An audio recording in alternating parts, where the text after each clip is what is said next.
इथे बघू शकता सुंदर असे भरपूर लेयर या करंजीला आलेले आहेत। आता यातली एक करंजी मी तुम्हाला फोडून दाखवते। तर इथे बघू शकता अगदी खस्ता करंजी झालेली आहे। तुम्हीही अशा पद्धतीने खस्ता आणि जास्त लेयर असणारी करंजी बनवायची असेल तर व्हिडिओमध्ये भरपूर टिप्स सांगितलेले आहेत। त्या टिप्स वापरून अशा पद्धतीने करंजी बनवू शकाल। नमस्कार, जया इंडियन रेसिपी चॅनलमध्ये सर्वांचं खूप खूप स्वागत आहे। दिवाळी विशेष फराळाच्या रेसिपी पाहत आहोत। तर आज मी भरपूर लेयर्सवाली करंजी बनवणार आहे। तर सुरुवातीला आपण करंजीसाठीचं जे वरचं आवरण असतं त्याच्यासाठी कणिक मळून घेऊया। इथे मी 1 वाटी मैदा घेतलेला आहे। तर सुरुवातीला हा मैदा या परातीमध्ये टाकून घेते आणि त्याच्यामध्ये आपण बारीक रवा घालायचा आहे। तर इथे मी या चमच्याने बरोबर 3 चमचे बारीक रवा घेत आहे। रवा घातला म्हणजे करंजी आहे ते वरून अगदी कुरकुरीत तयार होते। आता याच्यामध्ये पाव चमचा मीठ टाकायचं आहे। इथे मी 1 चमचा तूप चांगलं कडकडीत गरम करून घेतलेलं आहे। आता हे कडकडीत तुपाचं मोहन या पिठावरती टाकून घेते। सुरुवातीला तूप गरम असतं त्याच्यामुळे आपण अशा पद्धतीने चमच्यानेच हे पीठ आहे ते व्यवस्थित मिक्स करून घ्यायचं आहे। असं तुपाचं कडकडीत मोहन घातलं म्हणजे करंजीचं जे वरचं आवरण असतं ते अगदी खुसखुशीत तयार होतं। आता हे तूप आहे ते हलकंसं कोमट झालेलं आहे। तर आता आपण हे हाताने अशा पद्धतीने तूप आहे ते सर्व पिठाला चांगलं चोळून घ्यायचं आहे। असं केलं म्हणजे हे जे पीठ आहे ते अगदी हलकं होतं आणि करंजी आहे ती अगदी खुसखुशीत तयार होते। इथे तुपाचं मोहन सर्व पिठाला व्यवस्थित चोळून घेतलेलं आहे। आता हे पीठ असं हातात घेऊन याची मूठ बनते का पाहायचं। जर मूठ बनत असेल तर हे पीठ आहे ते अगदी हलकं झालेलं आहे। आता आपल्याला याच्यामध्ये थोडं थोडं पाणी घालून छान असा गोळा मळून घ्यायचा आहे। तर करंजीसाठी कसं पीठ मळायचं आहे, जसं आपण चपातीसाठी मळतो त्याच पद्धतीचं पीठ मळून घ्यायचं आहे। कारण तर आपण याच्यामध्ये जो रवा घातलेला असतो तो भिजला जातो आणि कणिक आहे ती नंतर घट्ट होते। त्याच्यामुळे सुरुवातीला जसं आपण चपातीसाठी कणिक मळतो त्याच पद्धतीने कणिक मळून घ्यायची आहे। करंजीसाठीची कणिक मळून घेतलेली आहे। आता ही कणिक आहे ती अर्धा तास भिजण्यासाठी ठेवायची आहे। अर्धा तासामध्ये याच्यामध्ये जो रवा घातलेला आहे तोही चांगला भिजून फुलला जातो। तर आता याच्यावरती अशा पद्धतीने झाकण ठेवून ही कणिक अर्धा तास भिजण्यासाठी ठेवत करंजीची कणिक भिजत आहे तोपर्यंत आपण करंजीमध्ये घालण्यासाठी इथे मी तिळाचं सारण बनवत आहे। तर इथे 1 वाटी बरोबर तीळ घेतलेले आहेत। आता हे तीळ आहे ते मंद गॅसवरती भाजून घ्यायचे आहेत। मंद गॅसवरतीच तीळ आहेत ते अगदी खमंग भाजून घ्यायचे आहेत म्हणजे तिळाचं जे सारण आहे ते अगदी छान टेस्टी तयार होतं। तीळ भाजले हे कसं ओळखायचं, तर तीळ भाजले की असे तटतट उडायला सुरुवात होते। इथे पाहत असाल तीळ उडायला लागलेले आहेत आणि तिळाचा हलकासा कलरही चेंज व्हायला लागलेला आहे। तर आता आपले हे तीळ आहेत ते अगदी खमंग असे भाजलेले आहेत। आता हे तीळ काढून एका मोठ्या प्लेटमध्ये ठेवायचे आणि पूर्णपणे थंड करून घ्यायचे आहेत। तीळ भाजले म्हणजे याच कढईमध्ये ठेवायचे नाहीत, नाहीतर तीळ आहेत ते जास्त करपतात। आता इथे मी 2 चमचे खसखस घेतलेली आहे। ही खसखस ही आपण या कढईमध्ये चांगली परतून घेऊया। खसखस सारणामध्ये नक्की घाला, याने सारणाला खूप छान अशी टेस्ट येते। खसखस ही आपल्याला मंद गॅसवरतीच भाजून घ्यायची आहे। खसखस भाजण्यासाठी फार काही वेळ लागत नाही। आता ही खसखस ही चांगली भाजलेली आहे। 1 ते 2 मिनिटांमध्ये चांगली भाजली जाते। आता ही भाजलेली खसखस ही मी एका प्लेटमध्ये काढून घेते। भाजलेले तीळ पूर्णपणे थंड झालेले आहेत। आता आपल्याला हे भाजलेले तीळ आपल्याला बारीक करून घ्यायचे आहेत। इथे मी एक मिक्सरचं भांडं घेतलेलं आहे। आता या भांड्यामध्ये हे भाजलेले तीळ टाकून घेते। आता हे भाजलेले तीळ आपण बारीक करून घेऊया। बारीक करताना पल्स मोडवरती बारीक करायचे आहेत म्हणजे या तिळाचा लगदा होत नाही। आपल्याला अशी मोकळी पावडर हवी आहे। इथे बघू शकता तीळ आहेत ते पल्स मोडवरती म्हणजेच ऑन ऑफ मोडवरती बारीक करून घेतलेले आहेत। आता आपल्याला याच मिक्सरच्या भांड्यामध्ये इथे मी ज्या वाटीने तीळ घेतलेले होतं त्याच वाटीने 1 वाटी गूळ चिरून घेतलेला आहे. तुम्हाला जर याच्याऐवजी गुळाची पावडर वापरायची असेल तरी चालू शकते. आणि इथे मी अर्धा चमचा वेलची पावडर घेतलेली आहे. आता हेही आपल्याला पल्स मोडवरती म्हणजेच ऑन ऑफ करत बारीक करून घ्यायचं आहे. इथे आपण गूळ आणि वेलची पावडर घालून हे चांगलं बारीक करून घेतलेलं आहे. बारीक करताना आपण पल्स मोडवरती केल्यामुळे याची लगदा तयार झालेला नाही. अशाच पद्धतीचं सारण आपल्याला हवं असतं. इथे बघू शकता अशा पद्धतीचं मोकळं सुटसुटीत सारण तयार झालेलं आहे. आता हे सारण ही एका प्लेटमध्ये काढून घेते. तर इथे मी 1 प्लेट घेतलेली आहे. त्याच्यामध्ये हे तिळाचं सारण काढून घेते. हे तिळाचं सारण करंजी बनवून जरी शिल्लक राहिलं तर महिनाभरही छान राहतं. आता या तिळगुळाच्या सारणामध्ये इथे आपण भाजलेली खसखस टाकून घेऊया आणि ही खसखस मिक्स करून घ्यायची आहे. तर इथे आपलं करंजीमध्ये घालण्यासाठीचं तिळगुळाचं टेस्टी सारण तयार झालेलं आहे. बरोबर अर्धा तास झालेला आहे. आता याच्यावरचं झाकण काढूया. तर इथे आपली कणिक ही चांगली भिजलेली आहे. आता ही कणिक आहे ती सुरुवातीला थोडीशी मळून घ्यायची आहे. यामधला रवाही चांगला भिजलेला आहे आणि कणिक अगदी छान अशी भिजलेली आहे. सुरुवातीला ही कणिक आहे ती आपण चपातीला मळतो त्या पद्धतीने होती. आता रवा भिजल्यामुळे हलकीशी घट्ट झालेली आहे.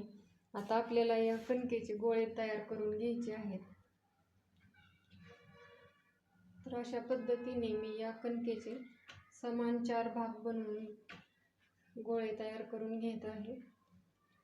आपण चपातीला ज्या पद्धतीने गोळा तयार करून घेतो त्याच पद्धतीने तयार करून घेत आहे. इथे बघू शकता अशा पद्धतीने समान 4 गोळे तयार करून घेतलेले आहेत. आता आपल्याला याला लावण्यासाठी साठा बनवायचा आहे. तरी साठा बनवण्यासाठी इथे मी 2 चमचे तांदळाचं पीठ घेतलेलं आहे.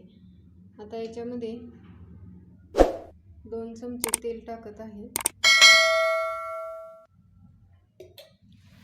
आणि हे असं मिक्स करून घ्यायचं आहे. तर इथे बघू शकता आपला साठाही छान तयार झालेला आहे. अशाच पद्धतीने आपण साठा तयार करून घ्यायचा आहे. आता हा साठा बाजूला ठेवून आपण जे हे गोळे तयार करून घेतले आहेत ना ते लाटून घेऊया.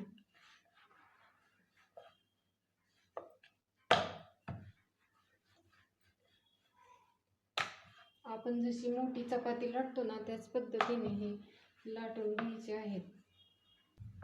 इथे बघू शकता कणिक चांगली भिजल्यामुळे याला पीठ किंवा तेल लावायची अजिबात गरज नाही.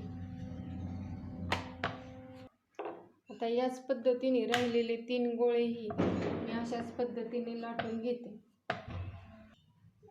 इथे मी 4ही चपात्या लाटून घेतलेल्या आहेत. आता याच्यातली पहिली चपाती आहे ती मी काढून घेते आणि या पोळपाटावरती अशा पद्धतीने ठेवून हा जो आपण साठा बनवून घेतलेला आहे तो साठा या चपातीला अशा पद्धतीने पूर्ण लावून घ्यायचा आहे. व्यवस्थित या चपातीला साठा लावून घ्यायचा म्हणजे भरपूर असे लेयर्स करंजीला येतात. पहिल्या चपातीला साठा लावून घेतलेला आहे. आता याच्यावरती ही दुसरी लाटून घेतलेली चपाती ही अशा पद्धतीने ठेवायची आहे. आता या चपातीलाही साठा लावून घेऊया.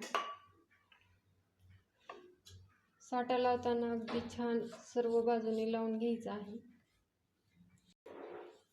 दुसऱ्या चपातीलाही अगदी छान असा साठा लावून घेतलेला आहे. आता याच्यावरती ही तिसरी चपाती टाकायची आहे आणि या चपातीलाही साठा लावून घ्यायचा आहे.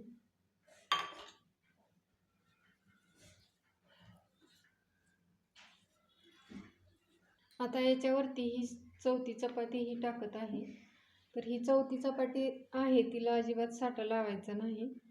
अशा पद्धतीने आपण ही चौथी चपाती टाकून घ्यायची आहे. आता अशा पद्धतीने एका साईडनी रोल करायचा आहे. तर रोल करताना काय करायचं आहे, अशा घट्ट असा रोल करून घ्यायचा आहे.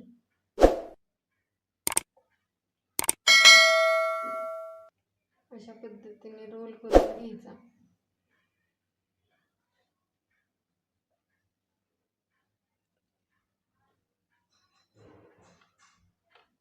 आणि हा रोल करून झाला की असं लांबवून घ्यायचं आहे, म्हणजे याला आतून चांगले असे पदर सुटले जातात. इथे बघू शकता अशा पद्धतीने मी एकसारखं असं लांबवून घेतलेलं आहे. आता आपल्याला हे कट करायचं आहे. जेवढ्या आकारामध्ये आपल्याला करंजी बनवायची आहे तेवढ्या आकारामध्ये हे कट करून घ्यायचं आहे.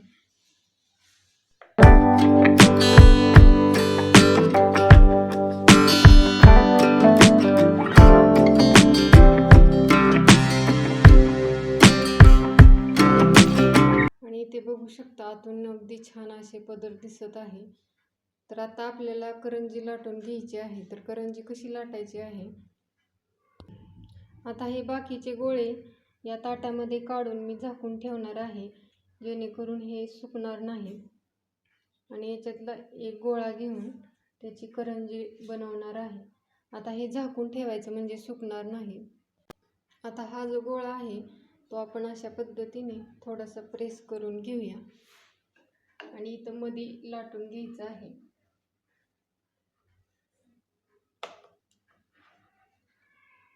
जे लेयर्स किंवा पदर्स आहेत ते असे साईडनी ठेवायचे आहेत.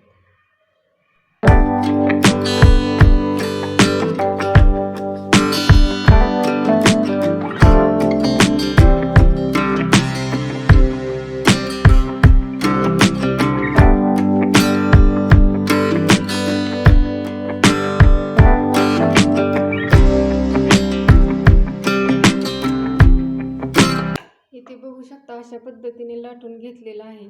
जे लेयर्स आहेत ते या साईडनी आणि या दोन्ही साईडनी आहेत, या साईडनी आणि या साईडनी. आता हे जे आपण तिळगुळाचं सारण बनवलेलं होतं त्याच्यातलं सारण घेऊन त्याच्यामध्ये 1 ते 1.5 चमचा सारण घालायचं.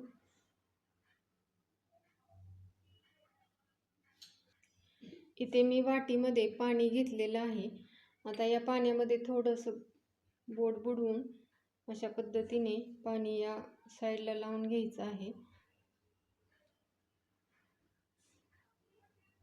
पूर्ण साईडला लावून घ्यायचं आणि ही करंजी आहे अशा पद्धतीने आपण हे टोक आहे ना ते या टोकावरती लावून घ्यायचं आणि असं हाताने व्यवस्थित दाबून घ्यायचं, म्हणजे हे अगदी व्यवस्थित सील होतं. आता अशाच पद्धतीने बाकीच्याही सर्व करंज्या मी बनवून घेते.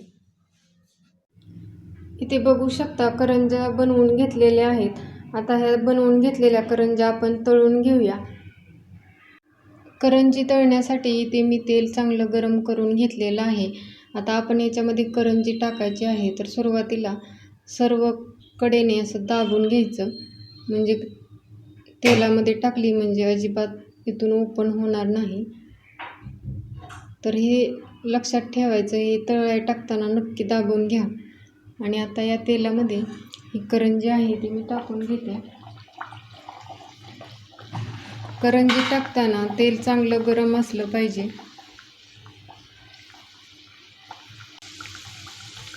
करंजी कढईमध्ये टाकली की गॅसची फ्लेम कमी करायची आणि 1-2 ते 3 मिनिटांनी करंजी आहे ती अशी पलटी करून घ्यायची आहे.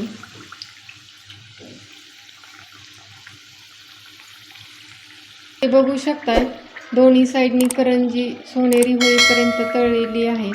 आणि इथे बघू शकता या करंजीला अगदी छान असे पदर सुटलेले आहेत. आता अशाच पद्धतीने सर्व करंजी सोनेरी कलर येईपर्यंत तळून घ्यायच्या आहेत. इथे बघू शकता सर्व करंज्या अगदी छान सोनेरी कलर येईपर्यंत तळून घेतलेल्या आहेत. असे भरपूर लेयर या करंजीला आलेले आहेत. आता यातली एक करंजी मी तुम्हाला फोडून दाखवते. तर इथे बघू शकता अगदी खस्ता करंजी झालेली आहे. आणि तुम्हाला ही करंजीची रेसिपी आवडली असेल तर नक्की लाईक करा, शेअर करा माझ्या चॅनलला सबस्क्राईब केलं नसेल तर प्लीज सबस्क्राईब करा. त्याच्या शेजारी जे बेल आयकॉन आहे तेही प्रेस करा, म्हणजे असेच नवनवीन व्हिडिओ तुम्हाला या चॅनलवरती पाहायला मिळतील. व्हिडिओ शेवटपर्यंत पाहिल्याबद्दल सर्वांचे मनापासून धन्यवाद. पुन्हा भेटूया अशाच नवीन रेसिपीबरोबर. तोपर्यंत मस्त खा, हेल्दी राहा. नमस्कार.